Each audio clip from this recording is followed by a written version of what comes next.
નમસ્કાર વિદ્યાર્થી મિત્રો, હું ભાવેશ વોરા આ વિડિયો લેક્ચરની અંદર આપ સૌનું હાર્દિક સ્વાગત કરું છું. આપણે ધોરણ 11 ચેપ્ટર નંબર 12 થર્મોડાયનેમિક્સમાં આગળના વિડિયો લેક્ચરની અંદર આપણે છેલ્લે થર્મોડાયનેમિક્સનો શૂન્ય ક્રમનો નિયમ ભણી ગયા છીએ. બરાબર.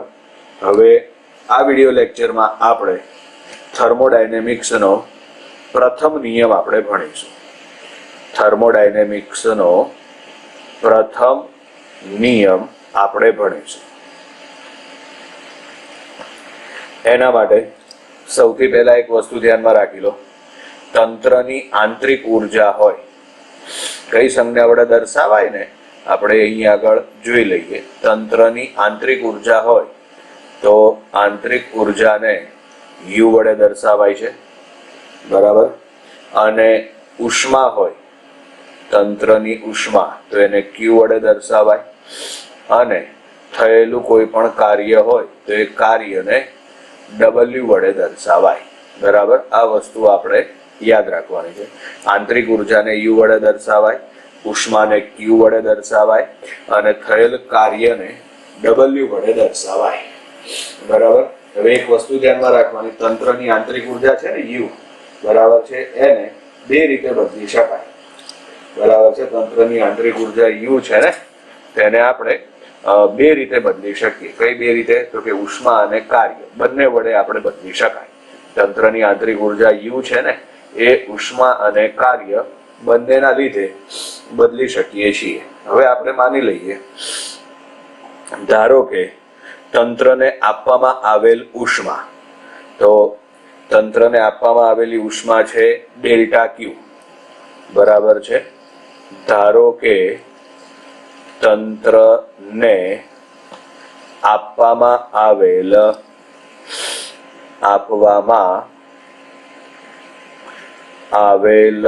ઉષ્મા ડેલ્ટા Q છે. બરાબર. હવે સમજજો ધ્યાનથી. આપણે તંત્રને ઉષ્મા આપી ડેલ્ટા Q. બરાબર છે. આમાંથી તંત્ર દ્વારા થયેલું કાર્ય ડેલ્ટા W. કાર્ય થશે ને એટલે એટલી ઉષ્મા ઓછી થઈ જશે. બરાબર છે. ટૂંકમાં બીજી રીતે કહીએ તો જે તંત્ર આપણને આપેલું હશે એ તંત્ર એટલી ઉષ્મા કાર્ય કરવામાં વાપરી નાખશે. બરાબર છે. એટલે અહીં આગળ આવશે તંત્ર દ્વારા થયેલ કાર્ય. તો તંત્ર દ્વારા થયેલું કાર્ય એટલે ડેલ્ટા W. અને આ વખતે તંત્રની આંતરિક ઉર્જામાં થતો ફેરફાર. આ વખતે તંત્રની આંતરિક ઉર્જામાં થતો ફેરફાર. આંતરિક ઉર્જામાં થતો ફેરફાર ડેલ્ટા U છે. બરાબર. ધારો કે તંત્રને આપવામાં આવેલી ઉષ્મા ડેલ્ટા Q છે. બરાબર. તંત્ર દ્વારા થયેલું કાર્ય ડેલ્ટા W છે. તંત્રની આંતરિક ઉર્જામાં થતો ફેરફાર, તો તંત્રની આંતરિક ઉર્જામાં થતો ફેરફાર ડેલ્ટા U છે. બરાબર. તો હવે ઉર્જા સંરક્ષણના નિયમ અનુસાર, ઉર્જા સંરક્ષણના સિદ્ધાંત અનુસાર શું લખી શકાય? તો અહીંયા આગળ ઉર્જા સંરક્ષણના સિદ્ધાંત અનુસાર, ઉર્જા સંરક્ષણના સિદ્ધાંત અનુસાર ડેલ્ટા Q, ઉર્જા સંરક્ષણના સિદ્ધાંત અનુસાર ડેલ્ટા Q બરાબર delta U plus delta W. આ સમીકરણ નંબર 1. ઉર્જા સંરક્ષણના સિદ્ધાંત અનુસાર ડેલ્ટા Q બરાબર delta U plus delta W. બરાબર. એટલે બીજી રીતે કહીએ ને, સમજો અહીંયા આગળ સાઈડમાં, તો કે ભાઈ આપણે તંત્રને કેટલી ઉષ્મા આપી? તો તંત્રને ઉષ્મા આપી આપણે ડેલ્ટા Q. બરાબર છે. આ ડેલ્ટા Q જે ઉષ્મા છે તેનો અમુક જથ્થો, તેનો અમુક ભાગ કાર્ય કરવામાં વપરાઈ જાય બરાબર થયેલું કાર્ય ડેલ્ટા ડબલ્યુ, જ્યારે બાકી વધતી જે ઉષ્મા છે બરાબર છે તે ઉષ્મા આંતરિક ઉર્જા સ્વરૂપે સંગ્રહ પામે છે. આંતરિક ઉર્જા એટલે ડેલ્ટા યુ બરાબર છે. આને આ રીતે પણ સમજી શકાય બરાબર. તંત્રને આપવામાં આવેલી ઉષ્મા, તો આપવામાં આવેલી ઉષ્મા છે ડેલ્ટા ક્યુ બરાબર છે. તેમાંથી કાર્ય કરવામાં કેટલી વપરાઈ ગઈ, તો કાર્ય કરવામાં વપરાઈ ગઈ ડેલ્ટા ડબલ્યુ. જ્યારે બાકી વધતી જે ઉષ્મા છે તે, તો બાકી વધતી ઉષ્મા એ આંતરિક ઉર્જા સ્વરૂપે સંગ્રહ પામે છે બરાબર છે. અને આપણને આ જે સમીકરણ મળ્યું, હવે સમજો અહીંયા આગળ આ સમીકરણ જે મળ્યું બરાબર છે, આ સમીકરણને થર્મોડાયનેમિક્સનો પ્રથમ નિયમ કહે છે. આજે આપણને સમીકરણ મળ્યું બરાબર છે, આ સમીકરણને થર્મોડાયનેમિક્સનો પ્રથમ નિયમ કહેવાય બરાબર. બીજી રીતે કહીએ ને તો સમીકરણ નંબર 1 એ થર્મોડાયનેમિક્સના પ્રથમ નિયમનું ગાણિતિક સ્વરૂપ છે. થર્મોડાયનેમિક્સના પ્રથમ નિયમનું ગાણિતિક સ્વરૂપ છે.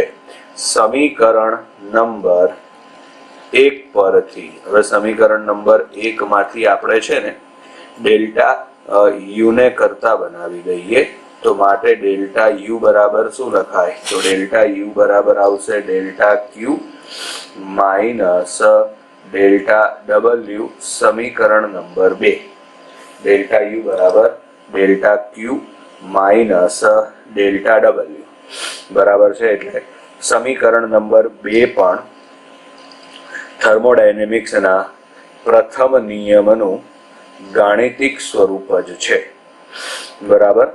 ચલો હવે આપણે અહીં આગળની સમજૂતી મેળવીએ. ધારો કે આપણે ઉદાહરણ તરીકે આપણે લઈએ, ધારો કે વાયુની પ્રારંભિક અવસ્થા બરાબર છે. કોઈ વાયુની પ્રારંભિક અવસ્થા P1 V1 છે બરાબર. આ વાયુને P1 V1 થી અંતિમ અવસ્થા P2 V2 માં લઈ જવું છે બરાબર છે. P2 V2 માં લઈ જવું છે બરાબર. તંત્રની પ્રારંભિક અવસ્થા P1 V1 છે, તેમાંથી આપણે P2 V2 માં લઈ જવું છે. તો P1 V1 થી P2 V2 માં લઈ જવા માટે ઘણા બધા માર્ગ હોઈ શકે છે. એવું જરૂરી નથી કે કોઈ એક જ માર્ગ હોય બરાબર છે. ઘણા બધા માર્ગ હોઈ શકે છે. આપણે અહીં આગળ ના માર્ગની પસંદગી કરીએ.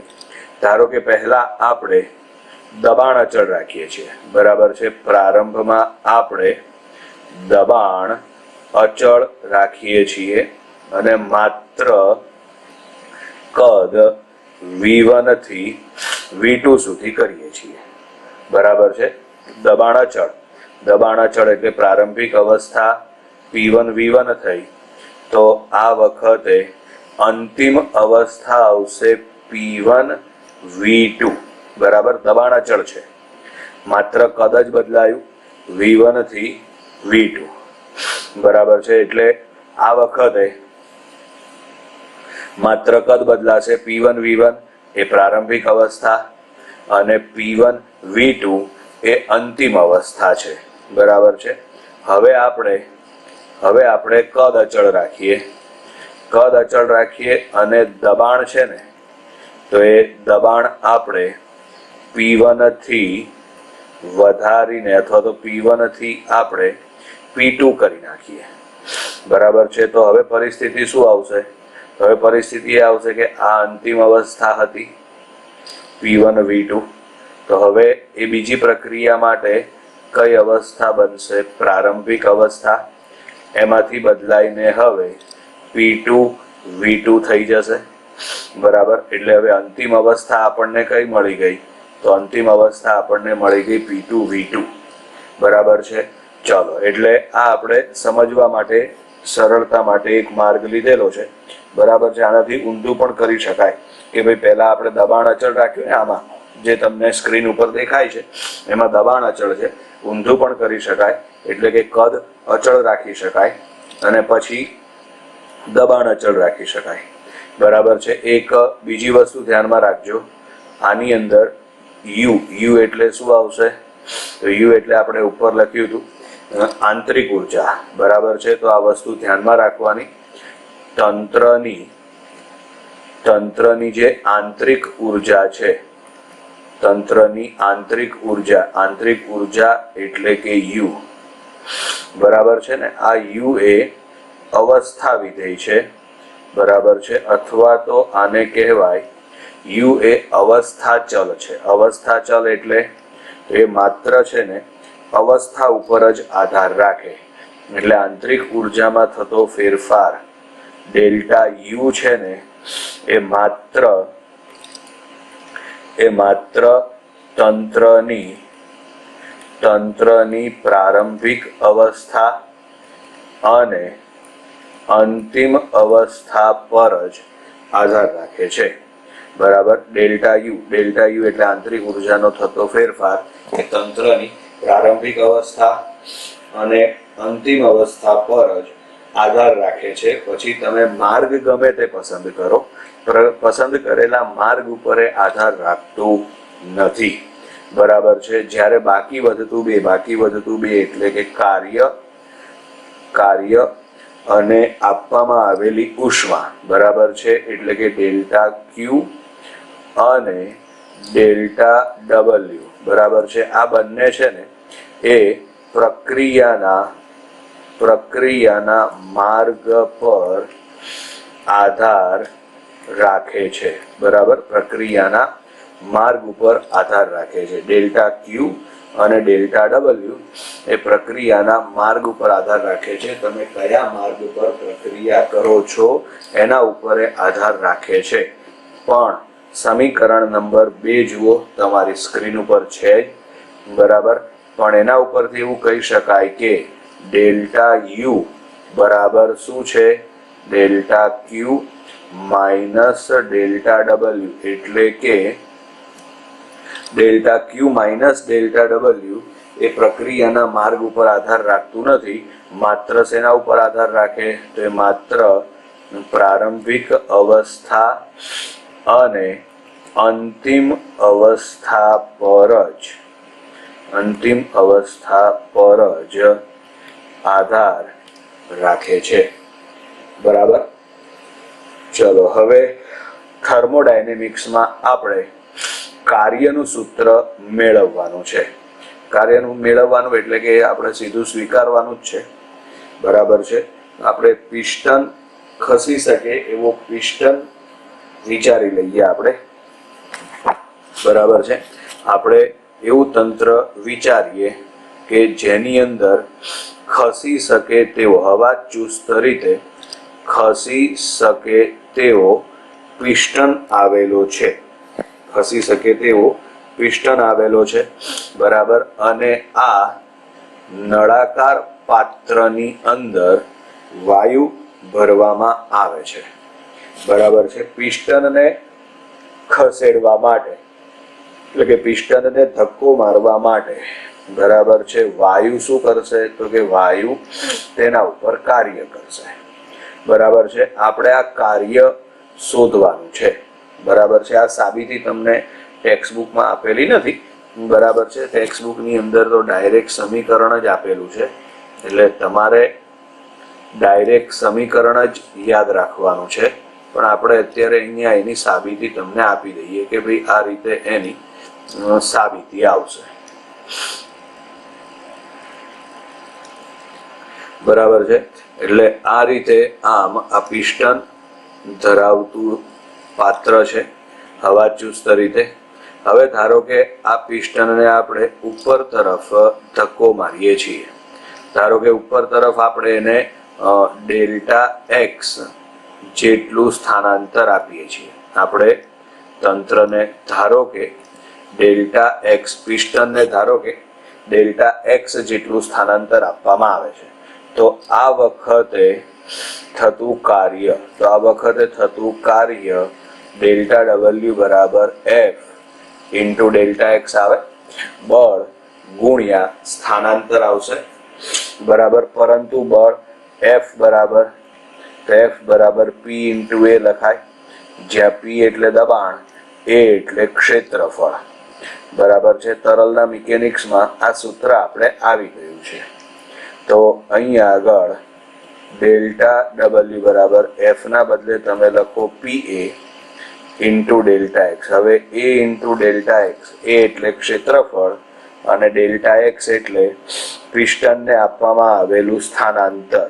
તો માટે ડેલ્ટા ડબલ્યુ બરાબર થશે પી ડેલ્ટા વી, બરાબર છે. ડેલ્ટા ડબલ્યુ બરાબર થશે પી ડેલ્ટા વી, બરાબર છે, જે કાર્યનું સૂત્ર છે. થર્મોડાયનેમિક્સમાં કાર્ય શોધવા માટેનું આ વ્યાપક સમીકરણ કહી શકાય, બરાબર છે. આ વ્યાપક સમીકરણ કહી શકાય, બરાબર છે. આ સમીકરણના વિવિધ એટલે કે અલગ અલગ સ્વરૂપ આવા પણ છે.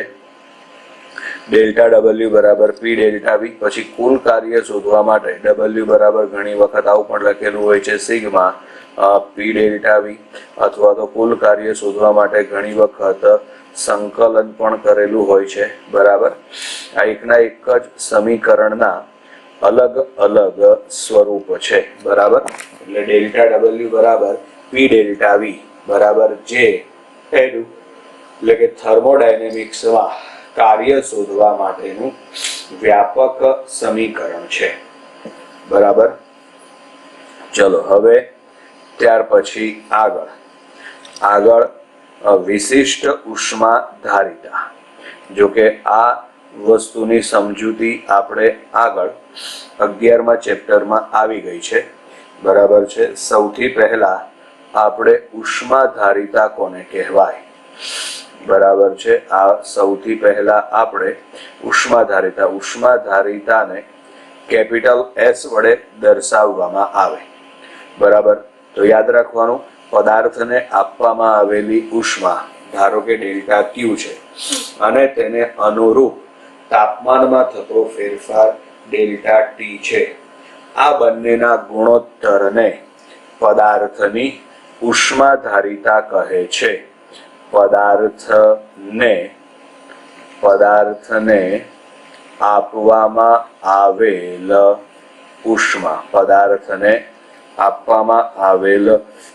ઉષ્મા ડેલ્ટા ક્યુ અને તેને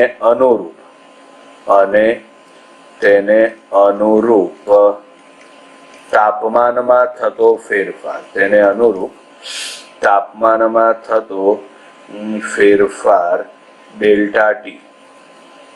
પદાર્થને આપવામાં આવેલી ઉષ્મા ડેલ્ટા ક્યુ અને તેને અનુરૂપ પદાર્થના તાપમાનમાં થતો ફેરફાર ડેલ્ટા ટી ના ગુણોત્તરને ઉષ્મા ધારિતા કહે છે, બરાબર. પદાર્થને આપવામાં આવેલી ઉષ્મા ડેલ્ટા ક્યુ અને તેને અનુરૂપ તાપમાનમાં થતો ફેરફાર ડેલ્ટા ટી ના ગુણોત્તરને ઉષ્મા ધારિતા કહે છે, બરાબર. ઉષ્મા ધારિતાને એસ વડે દર્શાવાય, બરાબર. એસ બરાબર delta Q upon delta T, બરાબર. એસ બરાબર delta Q upon delta T. ચલો પછી આગળ આવશે હવે વિશિષ્ટ ઉષ્મા ધારિતા. હવે આગળ વ્યાખ્યા આવશે વિશિષ્ટ ઉષ્મા ધારિતા. ચલો વિશિષ્ટ ઉષ્મા ધારિતાને સ્મોલ એસ વડે દર્શાવાય, બરાબર. એના માટે તેમાં યાદ રાખવાનું, એકમ દળના પદાર્થના તાપમાનમાં 1 એકમ જેટલો ફેરફાર કરવા માટે જરૂરી ઉષ્માના જથ્થાને વિશિષ્ટ ઉષ્મા ધારિતા કહે છે, બરાબર છે. એકમ દળના પદાર્થના તાપમાનમાં એક એકમ જેટલો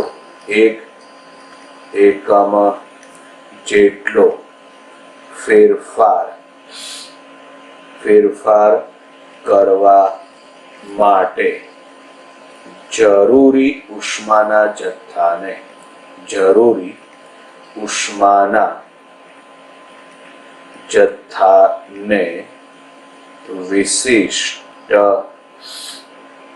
વિશિષ્ટ ઉષ્મા ધારિતા કહે છે. વિશિષ્ટ ઉષ્મા ધારિતા એટલે કે સ્મોલ એસ, બરાબર છે. સ્મોલ એસ બરાબર થશે કેપિટલ એસ અપોન એમ. કેપિટલ એસ ની કિંમત લખવી હોય તો ઉપરથી આપણે લખી શકીએ, એટલે 1 અપોન એમ. કેપિટલ એસ ની કિંમત લખો એટલે delta Q upon delta T થશે, બરાબર છે. ચલો હવે ત્યાર પછી આગળ આવશે મોલર વિશિષ્ટ ઉષ્મા ધારિતા, બરાબર છે. મોલર વિશિષ્ટ ઉષ્મા ધારિતા, બરાબર છે, જેને સી વડે દર્શાવાય. ચલો મોલર વિશિષ્ટ ઉષ્મા ધારિતામાં શું આવશે? તેમાં આવશે 1 મોલ પદાર્થના તાપમાનમાં 1 એકમ જેટલો ફેરફાર કરવા માટે જરૂરી ઉષ્માના જથ્થાને મોલર વિશિષ્ટ ઉષ્મા ધારિતા કહે છે, બરાબર છે. 1 મોલ પદાર્થના તાપમાનમાં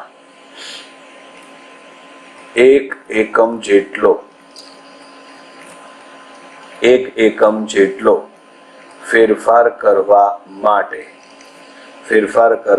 માટેના જરૂરી ઉષ્માના જથ્થાને મોલર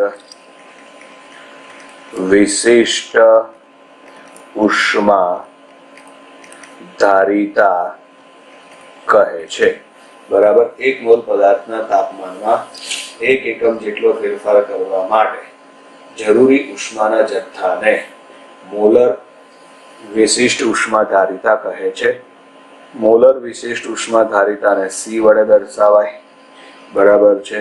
એના બરાબર આવશે એસ અપોન મ્યુ, જ્યાં મ્યુ એટલે મોલ સંખ્યા છે. તો હવે એસ ની કિંમત લખીએ આપણે, બરાબર. તો એમાં આવશે delta Q upon delta T, બરાબર. આ થશે મોલર વિશિષ્ટ ઉષ્મા ધારિતા, બરાબર છે. જો વાયુનો જથ્થો 1 મોલ હોય તો મ્યુ બરાબર શું લખવાનું થશે? 1. ત્યાર પછી આગળ આવશે હવે અચળ કદે મોલર વિશિષ્ટ ઉષ્મા ધારિતા. આગળની વ્યાખ્યા આવશે હવે અચળ કદે મોલર વિશિષ્ટ ઉષ્મા ધારિતા, બરાબર છે, જેને સીવી વડે દર્શાવાય, બરાબર છે. તો આમાં આવશે હવે 1 મોલ વાયુનું કદ અચળ રાખીને, બરાબર છે, 1 મોલ વાયુનું કદ અચળ રાખીને તેના તાપમાનમાં 1 એકમ જેટલો, 1 એકમ ના લખવું હોય તો 1 અંશ સેલ્સિયસ લખી શકાય, 1 કેલ્વિન પણ લખી શકાય. તેના તાપમાનમાં 1 એકમ જેટલો ફેરફાર કરવા માટેના, બરાબર છે, 1 એકમ જેટલો ફેરફાર કરવા માટેની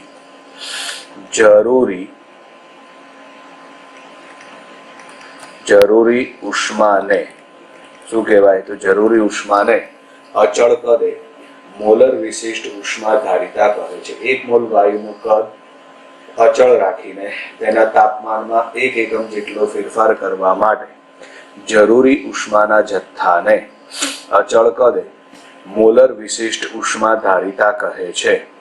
એવી જ રીતે એવી જ રીતે એના જેવી બીજી વ્યાખ્યા છે, અચળ દબાણે મોલર વિશિષ્ટ ઉષ્મા ધારિતા. બરાબર છે, જેને આપણે સીપી વડે દર્શાવ્યું. અચળ દબાણે મોલર વિશિષ્ટ ઉષ્મા ધારિતા. બરાબર છે. તો આમાં છે ને આ જે વ્યાખ્યા છે અને ઉપરની વ્યાખ્યા છે એમાં ખાલી કદના બદલે દબાણ જ લખવાનું. એટલે જો અહીંયા આગળ જ્યાં આપણે કદ લખ્યું છે ને ત્યાં દબાણ લખીને આખી વ્યાખ્યા એની જ લખવાની થશે. બરાબર છે. વ્યાખ્યા આ રીતે આવશે: 1 મોલ વાયુનું દબાણ અચળ રાખીને તેના તાપમાનમાં 1 એકમ જેટલો ફેરફાર કરવા માટેના જરૂરી ઉષ્માના જથ્થાને અચળ દબાણે મોલર વિશિષ્ટ ઉષ્મા ધારિતા કહે છે. બરાબર છે. 1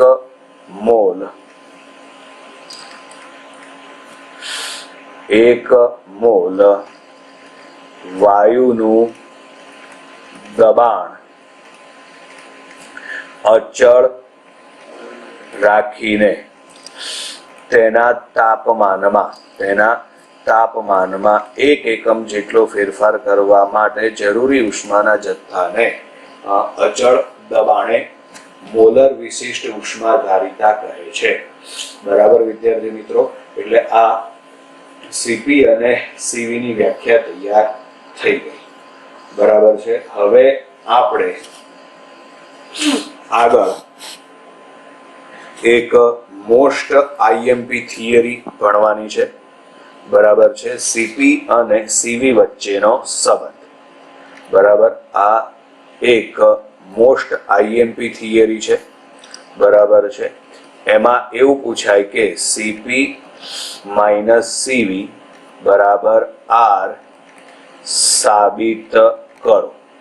બરાબર છે. અને ઘણી વખત એવું પૂછાય સીપી અને સીવી ની વ્યાખ્યા લખી અને સીપી માઇનસ સીવી બરાબર આર સાબિત કરો. તો જો વ્યાખ્યા પૂછાય તો હમણાં આપણે આગળ લખી જ નાખી. બરાબર ને, આગળ આપણે લખી નાખી વ્યાખ્યા. એટલે વ્યાખ્યા લખવાની પહેલા અને પછી હવે થિયરી શરૂઆત કરવાની. બરાબર છે. આની અંદર આપણે આ સમીકરણમાં આર એટલે શું છે, તો આમાં આર એટલે યાદ રાખવાનું સાર્વત્રિક વાયુ નિયતાંક છે, જે આદર્શ વાયુ અવસ્થા સમીકરણમાં આવે છે. આર એટલે શું છે, તો આર એટલે સાર્વત્રિક વાયુ નિયતાંક છે. બરાબર છે. આ વસ્તુ આપણે એક ખાસ ધ્યાનમાં રાખવાની છે. આપણે જે કોઈ ગણતરી કરીએ છીએ એ 1 મોલ વાયુ માટે કરીએ છીએ, એ પણ યાદ રાખવાનું થશે. બરાબર, આપણે જે કોઈ ગણતરી કરીએ છીએ એ 1 મોલ વાયુ માટે કરીએ છીએ. બરાબર, આ વસ્તુ પણ આપણે યાદ રાખવાની થશે. ચલો હવે સૌથી પહેલા અહીંયા આગળ થર્મોડાયનેમિક્સના પ્રથમ નિયમ અનુસાર થર્મોડાયનેમિક્સના પ્રથમ નિયમ અનુસાર, ચલો તો થર્મોડાયનેમિક્સના પ્રથમ નિયમ અનુસાર ડેલ્ટા ક્યુ બરાબર શું લખાય, તો થર્મોડાયનેમિક્સના પ્રથમ નિયમ અનુસાર ડેલ્ટા ક્યુ બરાબર delta U plus P delta V, સમીકરણ નંબર 1. આ થર્મોડાયનેમિક્સના પ્રથમ નિયમનું ગાણિતિક સ્વરૂપ છે. હવે ધારો કે પ્રક્રિયા દરમિયાન શોષાયેલી ઉષ્મા ડેલ્ટા ક્યુ છે અને આ પ્રક્રિયા છે એ અચળ કદે થાય છે. તેને અનુરૂપ તાપમાનમાં થતો ફેરફાર ડેલ્ટા ટી છે.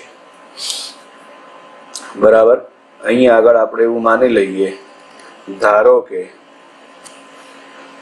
પ્રક્રિયા દરમિયાન અચળ કદે શોષાયેલ ઉષ્મા ડેલ્ટા ક્યુ અને તેને અનુરૂપ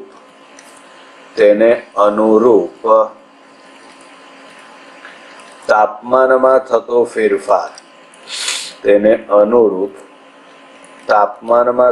ફેરફાર ડેલ્ટા ટી છે. બરાબર. હવે સમજો, પ્રક્રિયા અચળ કદે થાય છે. બરાબર. અચળ કદે થાય, પરિણામે કદમાં થતો ફેરફાર ડેલ્ટા વી બરાબર 0 થાય. તો હવે સમીકરણ 1 ઉપરથી શું લખી શકીએ આપણે? તો હવે સમીકરણ 1 ઉપરથી ડેલ્ટા ક્યુ બરાબર શું લખાશે? Delta you. હવે તાપમાનમાં થતો ફેરફાર કેટલો છે? Delta T. આ સમીકરણને આપણે ડેલ્ટા ટી વડે ભાગી નાખીએ તો અહીંયા આગળ આવશે delta Q upon delta T. આ પ્રક્રિયા અચળ કદે થાય છે એટલે અહીંયા આગળ આપણે લખીએ વી. એવી રીતે અહીંયા આગળ delta U upon delta T. પ્રક્રિયા અચળ કદે થાય છે એટલે અહીંયા આગળ લખીએ વી. બરાબર. આ સમીકરણમાં જે ડાબી બાજુનું પદ છે delta Q upon delta T, એને તો આપણે સીવી કહીશું. હમણાં જ આગળ આપણે લખ્યું હતું. એટલે અહીંયા આગળ સીવી બરાબર શું લખાય? તો સીવી બરાબર લખાય delta U upon delta T. આ સમીકરણ નંબર 2. પ્રક્રિયા અચળ કદે થાય છે એટલે અહીં આગળ આપણે લખીશું વી. બરાબર. આ સમીકરણ નંબર 2 થયું. હવે એવી જ રીતે આપણે અચળ દબાણે પ્રક્રિયા વિચારવાની છે. બરાબર છે. હવે માની લઈએ, ધારો કે અચળ દબાણે થતી પ્રક્રિયા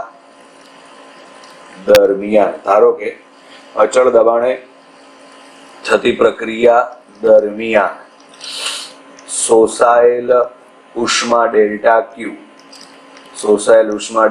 ક્યુ અને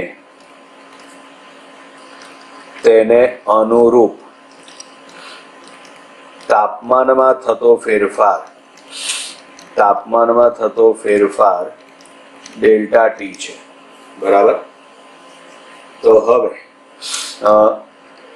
આ પ્રક્રિયા અચળ દબાણે થાય છે તો થર્મોડાયનેમિક્સના પ્રથમ નિયમ અનુસાર સમીકરણ નંબર 1, થર્મોડાયનેમિક્સનો પ્રથમ નિયમ એટલે સમીકરણ નંબર 1, ડેલ્ટા ક્યુ બરાબર આવશે ડેલ્ટા યુ પ્લસ આવશે પી ડેલ્ટા વી. બંને બાજુ ડેલ્ટા ટી વડે ભાગી નાખો તો અહીંયા આગળ delta Q upon delta T બરાબર delta U upon delta T plus P delta V upon delta T.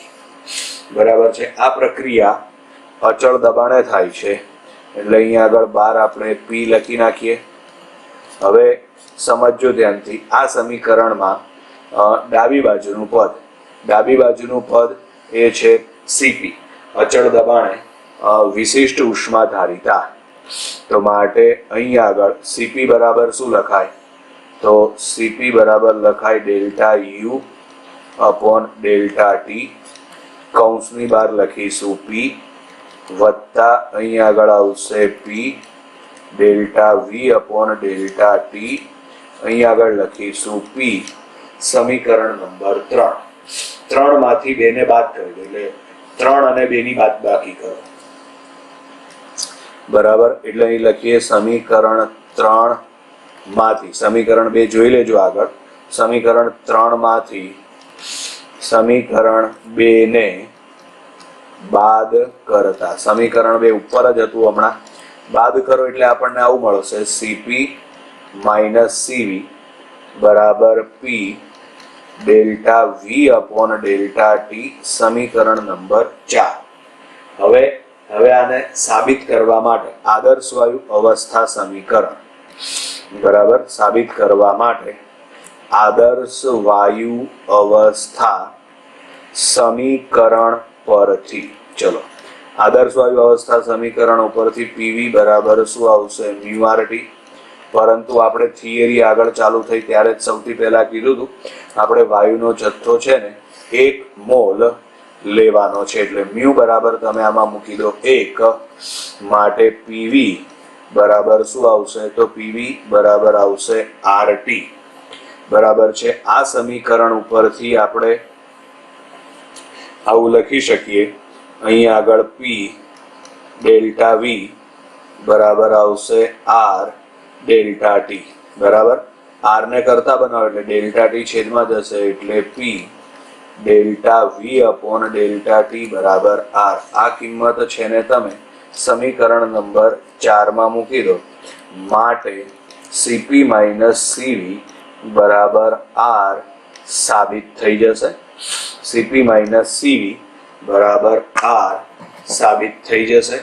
બરાબર, જે અચળ દબાણે વિશિષ્ટ ઉષ્માધારિતા અને અચળ કદે વિશિષ્ટ ઉષ્માધારિતા વચ્ચેનો સંબંધ દર્શાવતું સમીકરણ છે. બરાબર, હવે એમાં એક હજી નાનકડો ટોપિક, ખાલી વ્યાખ્યા યાદ રાખવાની છે.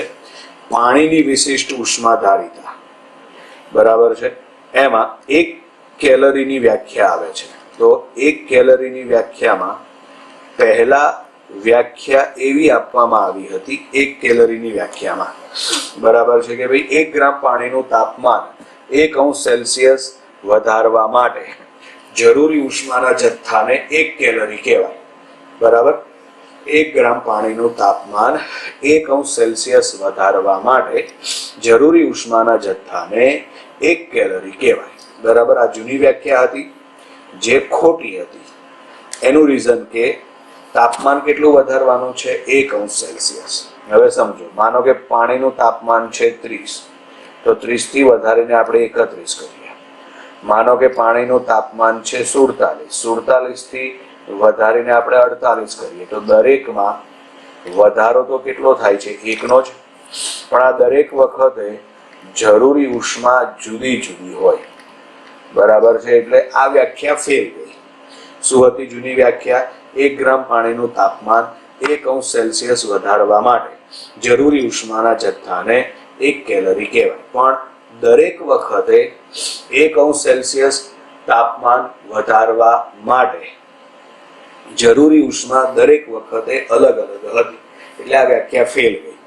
બરાબર, હવે વ્યાખ્યા આવી છે 1 કેલરીની, કે 1 ગ્રામ પાણીનું તાપમાન 1 ગ્રામ પાણીનું તાપમાન 14.5 અંશ સેલ્સિયસ થી 15.5 અંશ સેલ્સિયસ કરવા માટેના જરૂરી ઉષ્માના જથ્થાને 1 કેલરી કહે છે. બરાબર છે. પાણીની વિશિષ્ટ ઉષ્માધારિતા, તો પાણીની વિશિષ્ટ ઉષ્માધારિતા બરાબર છે, જેને આપણે સી વડે દર્શાવે તો યાદ રાખવાનું 4186 જૂલ પ્રતિ કિલોગ્રામ કેલ્વિન. કેલ્વિન છેદમાં આવશે, અથવા તો જો ગ્રામમાં લખવું હોય તો 4.186 જૂલ પ્રતિ ગ્રામ કેલ્વિન. બરાબર, અને આ પણ યાદ રાખવાનું 1 કેલરી બરાબર 4.186 જૂલ થશે. કેલરી અને જૂલ વચ્ચેનો સંબંધ. બરાબર વિદ્યાર્થી મિત્રો, આ બધી વસ્તુઓ ધ્યાનથી યાદ રાખજો. આપણે આ વિડિયો લેક્ચરની અંદર 2 આઈએમપી થિયરીઓ ભણ્યા છીએ. એમાં એક છે થર્મોડાયનેમિક્સનો પ્રથમ નિયમ અને બીજું છે સીપી અને સીવી વચ્ચેનો સંબંધ. બરાબર, અહીં આગળ આપણે આ વિડિયો લેક્ચર પૂરો કરીએ છીએ. Bye bye.